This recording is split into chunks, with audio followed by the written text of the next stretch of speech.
In this video, we will study about sorting and searching. Sorting is a technique for arranging the numbers in some order. So this order can be either ascending or descending. For example, if this is your array, then in ascending order, the numbers will be arranged from the smallest to the largest. And in descending order, it will be arranged from the largest number to the smallest number. There are several types of sorting and we have to study only a method called as bubble sort. So in bubble sort, what we are going to do is we are going to check if two numbers that are adjacent to each other are greater or not. So for that, imagine this is an example of an array. We have got 5 elements and in the first pass or the first iteration, we are going to check if the number 9 is greater than 3. So if 9 is greater than 3, what we will do is we will exchange as shown in the red mark.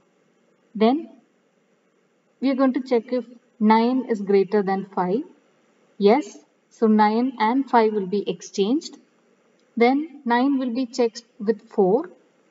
9 is greater than 4, so the position will be interchanged. Then 9 is checked with 2. 9 is greater than 2, so the position will be interchanged. So what you have to understand is, by the end of the first pass or the iteration, the largest number will come on the right hand side or it will reach the correct position.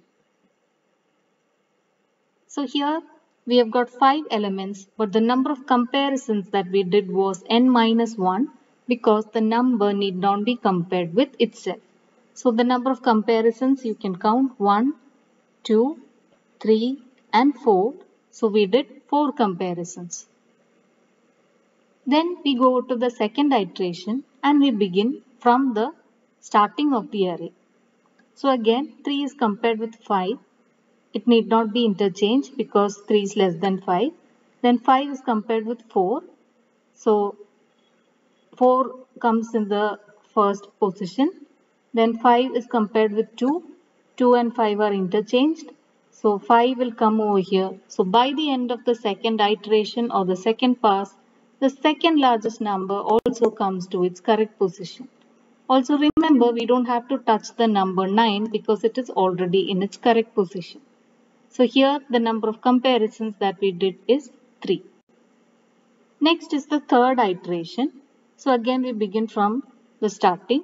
We compare 3 and 4. Nothing needs to be interchanged. Then the second number and the third number. Here there will be an interchange. With that we stop because 4 has already reached its correct position. That is the third largest number reaches its correct position.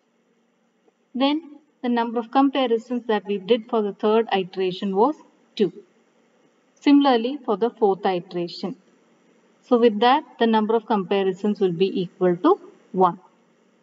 So how many iterations or how many passes did we have? We had 1, 2, 3 and 4. So let's make some observations.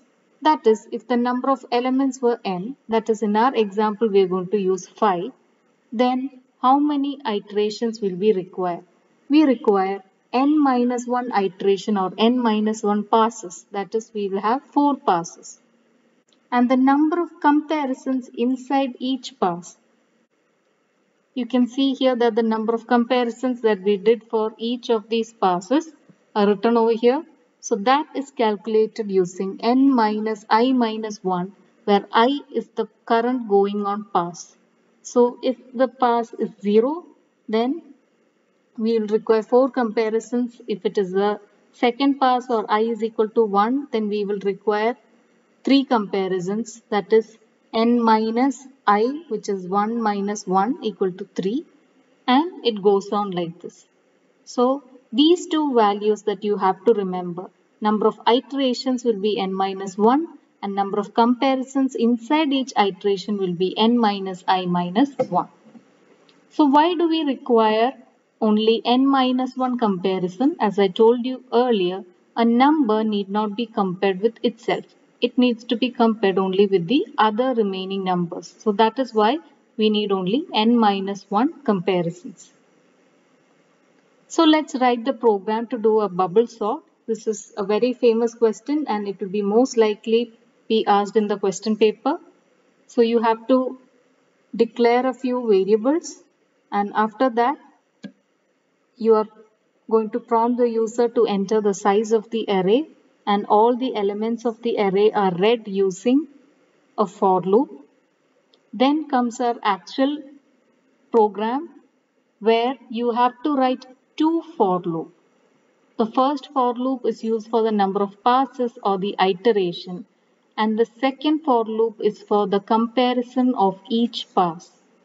So as we saw earlier, the number of passes will be n minus 1 and the number of comparisons inside each pass will be n minus I minus 1. So using this, our program is over. So only thing that you're going to do is once you get each element, for example, if you're going to compare the number 5 with 3. So this we can assume it as a of j and a of j plus 1 will be the adjacent number, the number next to it. So if 5 is greater than 3, then definitely they have to be interchanged. So what we have to do is we will use a temporary variable and by swapping method we will exchange the two numbers. That is, onto the temporary variable you will store 3, then in a of j plus 1 you will store 5 and finally in a of j you are going to store 3. So using this method you will swap and this is when you require an ascending you will use a greater than symbol. The only difference for the program when you're using a descending is instead of a greater than symbol you will use a less than symbol for an ascending. Descending program.